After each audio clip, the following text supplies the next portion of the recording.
Perdana Menteri Israel Benjamin Netanyahu kini benar-benar berada pada mimpi buruknya. Pasalnya pasca militernya melancarkan serang udara besar-besaran di ibu kota Lebanon hingga membuat Hassan Nasrallah yang merupakan pemimpin Hizbullah tewas. Membuat Iran kini tidak menahan diri lagi untuk turut menyerang Israel. Dalam laporan beberapa waktu lalu, Iran dikabarkan mengirimkan 180 rudal lebih ke berbagai wilayah di Israel. Okay guys, we gotta get off the roof. These are coming down right next to us here.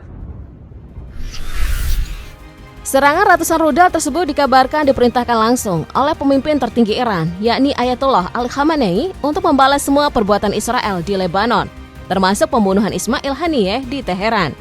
Ini juga menjadi serangan terbesar Iran tahun ini, yang sebelumnya hanya mengerahkan 110 rudal balistik dan 30 rudal jelajah. Dengan serang udara Teheran ini, apakah perbincangan gencatan senjata hanya akan menjadi angan-angan?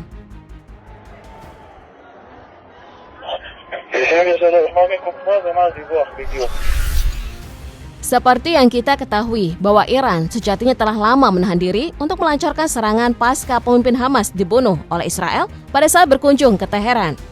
Iran memilih untuk menunggu hasil diskusi rencana gencatan senjata sebelum melancarkan serangan balas dendamnya. Dan hari ini sepertinya pembahasan gencatan senjata tidak akan dilirik lagi oleh Teheran. Maka dapat dipastikan perang ini sudah mengarah pada konflik regional.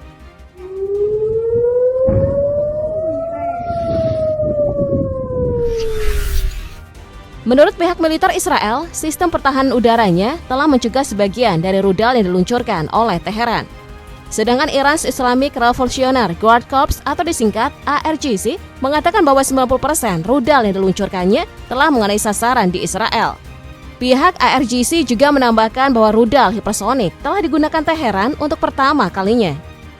Directly from Iranian soil at the state of Israel. There were a small number of hits. Padahal sehari sebelum IRGC melancarkan serangan udara, Menteri Pertahanan Amerika Serikat Lloyd Austin telah mengancam akan memberikan konsekuensi besar jika Iran ikut terlibat untuk menyerang Israel. Iya, tentu Iran tidak akan pernah takut dengan ancaman Amerika Serikat. Dan terbukti Israel kini harus menerima serangan yang dilancarkan oleh Iran.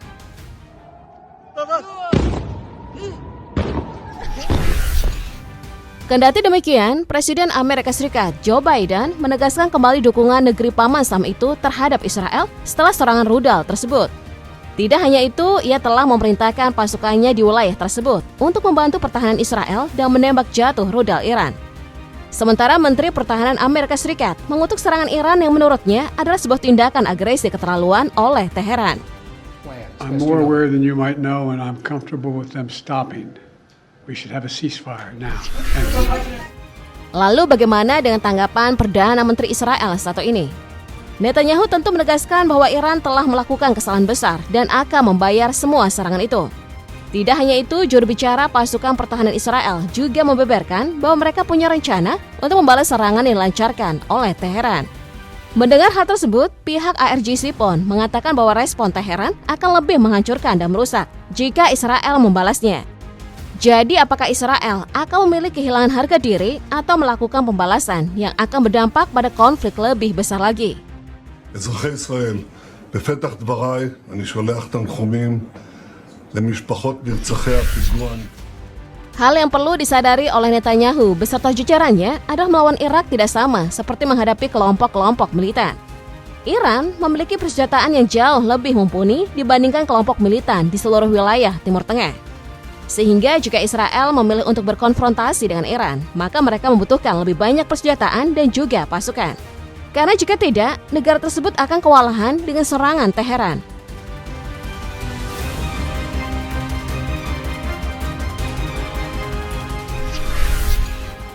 Terbukti dari berbagai rekaman yang tersebar, memperlihatkan serangan rudal Iran dengan mudah menembus seluruh lapisan sistem pertahanan udara negara Zionis tersebut. Tidak seperti serangan rudal kelompok-kelompok militan lainnya yang berhasil dicegat, Iran berhasil menembus payung pertahanan Israel dengan sangat-sangat mudah.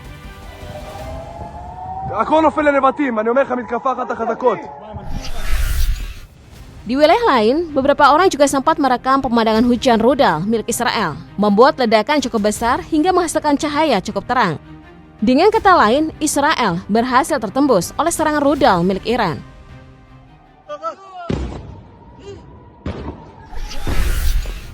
Karena hal tersebut, warga sipil di seluruh wilayah Israel berlarian untuk menyelamatkan diri. Bahkan pihak militer Israel menyebutkan bahwa wilayah Israel baru benar-benar aman setelah 1 jam.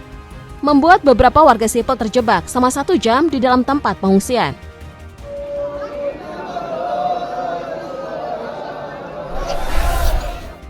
Serangan udara besar-besaran Teheran ini tentunya membuat seluruh sistem pertahanan udara Israel kembali menjadi sorotan. Bagaimana tidak, serangan udara tersebut berhasil menembus seluruh lapisan pertahanan udara yang ada di Israel. Tentu hal ini mengindikasikan bahwa Teheran akan tetap bisa memberikan serangan efektif kepada negara Zionis kapanpun mereka mau.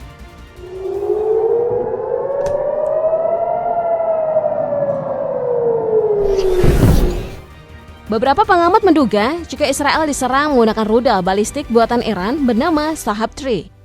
Shahab-3 ini merupakan keluarga rudal balistik berbahan bakar cair yang dikembangkan oleh Iran di bawah naungan ARGC. Dan didasarkan pada rudal Nodong-1 dan juga Nodong-B milik Korea Utara. Mengapa rudal balistik ini yang disinyalir digunakan oleh Iran untuk menyerang Israel?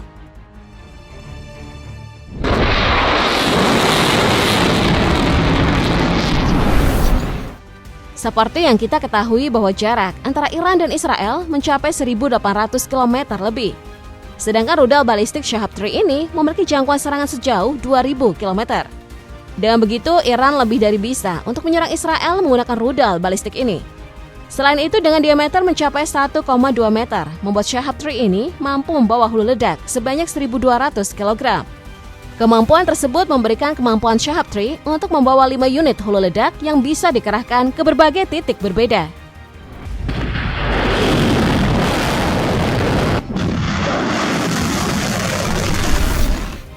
Hebatnya lagi, karena rudal balistik ini mampu untuk terbang di ketinggian maksimum 400 km, sehingga sistem radar yang berjaga di daratan akan sulit untuk mendeteksinya. Terlebih lagi, Shahab-3 diklaim mampu untuk terbang dengan kecepatan 2,4 km per detik pada ketinggian 10 hingga 30 km, hingga mencapai kecepatan maksimum Mach 7 atau sekitar 8.600 km per jam. Kecepatan maksimum segila ini tentu bukan tandingannya bagi beberapa rudal pencegat milik sistem pertahanan udara Israel.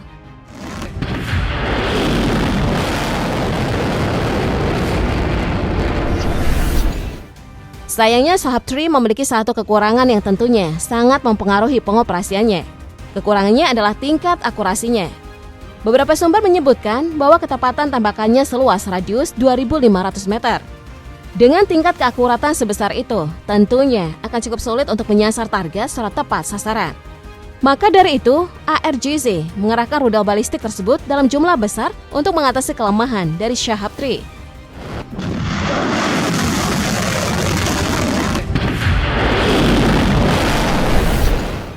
Seperti yang dikatakan sebelumnya bahwa Iran juga menggunakan rudal hipersonik dalam serangannya beberapa waktu lalu. Beberapa pengamat menduga jika rudal Fatah-1 menjadi pilihan ARGC dalam aksinya melancarkan serangan balasan. Terlebih lagi pada saat awal kemunculan Fatah-1, iklannya menggunakan tagline bahwa rudal hipersonik tersebut mampu mencapai Tel Aviv hanya dalam waktu 400 detik saja. Vision displays what Iran says is its first domestically produced hypersonic ballistic missile.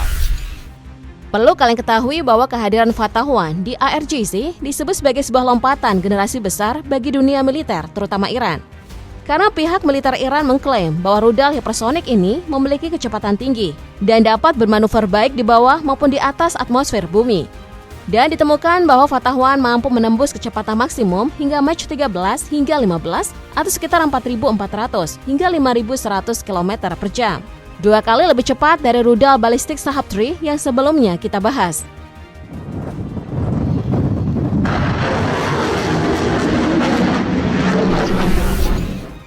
Secara logika, kecepatan hipersonik seperti itu akan membuat sistem pertahanan udara milik Israel sangat sulit untuk mendeteksi, apalagi untuk mencegatnya.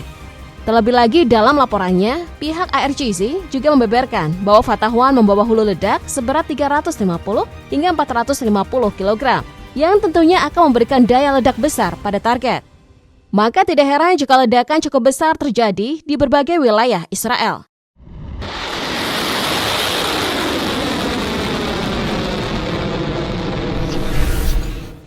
Selain itu, rudal hipersonik ini diklaim memiliki jangkauan tembakan sejauh 1.400 km.